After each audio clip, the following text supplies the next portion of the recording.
So speaking of Nikki Haley, her husband, who is active duty military, and I think in Djibouti, right? He's been in Djibouti for the past couple of years or a year. She started talking about him on Tuesday in South Carolina. And now he was kind of brought up recently because Trump was like, where's the husband? Where is he? Why isn't he around? And then the media, because they care so deeply about Nikki Haley and about our military, decided to pretend to be offended. Like, he knows very well where the husband is. He's deployed. How dare he? I mean, it wasn't a nice comment by Trump, but it's like, it's fun to watch the media try to, pick its things that it gets outraged over. Like, please. And then Nikki Haley saw an opportunity because, right, it kind of made her look like the dutiful wife and my husband's deployed and now I'm under attack. And so she's been bringing him up a little bit more. And she had the following moment, which Sunny Hostin, I'm going to give you a preview into the second clip, did not buy for 1 minute. So this is your chance to say whether for once you agree with Sunny Hostin or not. Was this moment disingenuous? Watch Nikki Haley, SOT 8. As I prepare for what lies ahead, Michael is at the forefront of my mind.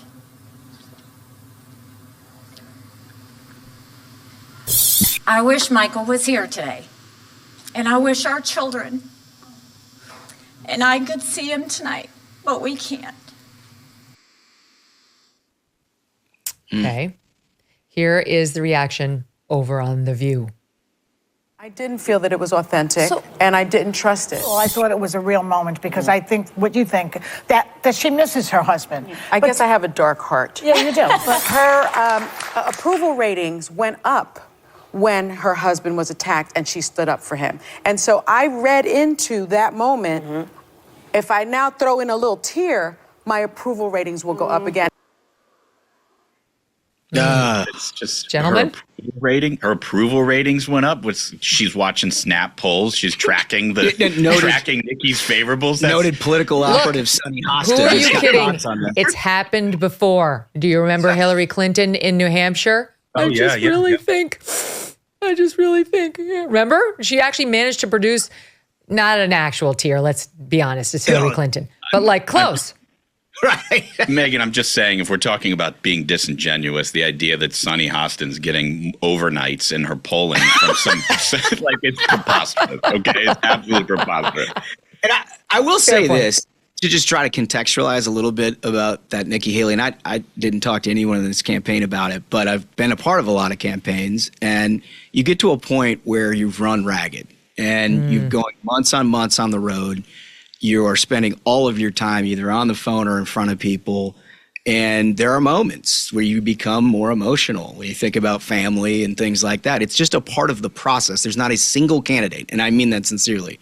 There's not a single candidate who has ever run for president or like Senate that doesn't have that moment at some point. Now, you don't always want to have that on camera, but I think that could be what you're looking at. Well, because every single day you wake up and you say to yourself, like, is this worth it? Yeah. You know, and the answer has to be yes every single day. When you're running for president, that is a grueling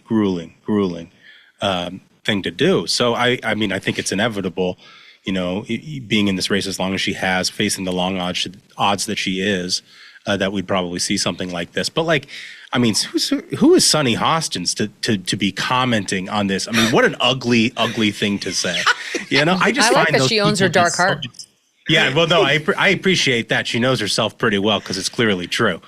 Yeah. I think that's that collection that they've got on that show, and you would know more than I do about it. They seem like the worst people in the world. They're just so...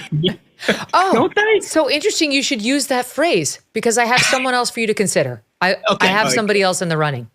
Okay. Katy Tur was over on MSNBC commenting on the Trump massive judgment from Judge Engoron. It's going to wind up being $450 million that he owes if you add the interest in this New York civil fraud case against the Trump organization.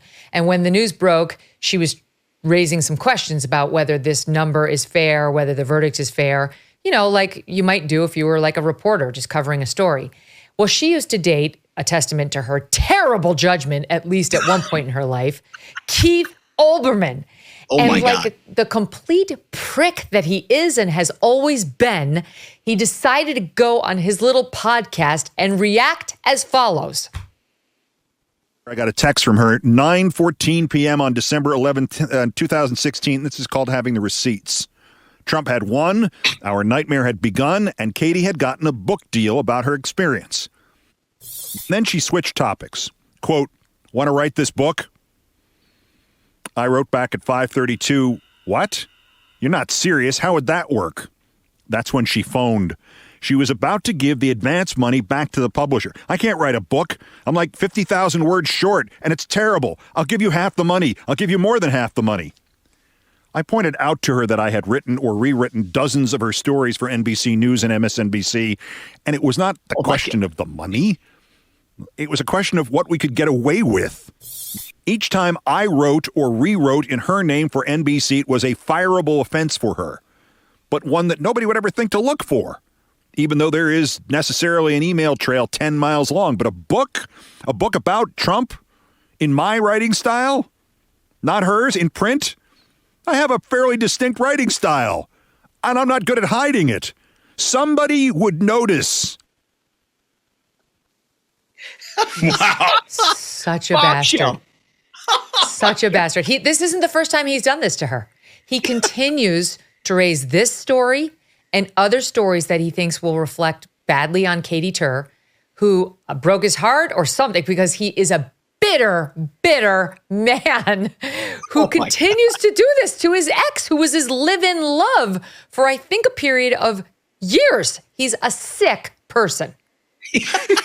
I mean, he talks about his distinctive writing style. Yeah, it's a special italices called asshole. That's what it is. It's very distinctive, unmistakable. I just feel bad for Keith that he's really scraping the bottom of the barrel for content for his show. That he's digging up text messages from ex-girlfriends. Yeah, from 8 years ago.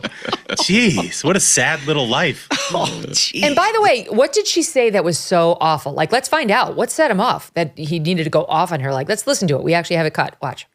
In the past, it has only been used to ban someone doing business when it's been shown that somebody was hurt. Is this fair to go after Donald Trump like this in this environment?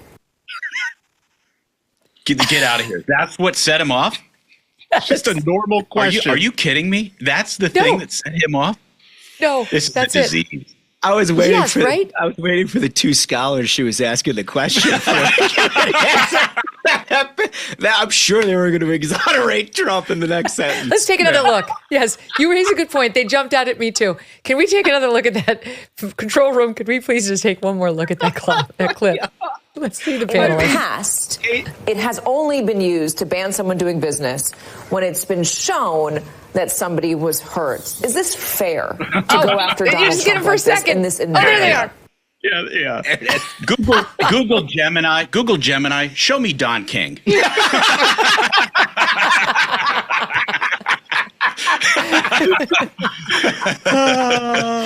so right. Gee, I wonder what the panelists are going to say. Whose side would they be on?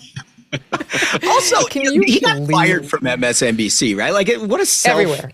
self-own that he's like, I'm just sitting around daytime watching the programs I got fired from. And I couldn't help but notice there was a question that was asked from panelists that I disagree with. What a Meanwhile, jerk. she went on, she married somebody else. He's also in news. I think she's having a lovely life. He's this unmarried, no children, no friends, bitter, bitter man who just sits there and waits for the mildest of fair coverage to cast his meanest barbs at this former person with whom he lived for, count 'em, 3 years, fellas. 3 years. The moral of this story is do not date Keith Olbermann. For the love of God. With cyber attacks on the rise, protecting your data security is more important than ever. So why is Congress considering a bill that could put your credit card data at greater risk of being hacked and exposed to foreign networks? Our advertiser, the Electronic Payments Coalition, says the Durbin-Marshall credit card bill shifts billions in consumer spending to less secure payment networks, all so that corporate megastores can make bigger profits. Find out more about the issue at electronicpaymentscoalition.org and decide for yourself if you would like to tell your senators to oppose the Durbin-Marshall credit card bill. Hey, thanks so much for watching. If you like what you just saw, hit the subscribe button for more clips and full episodes.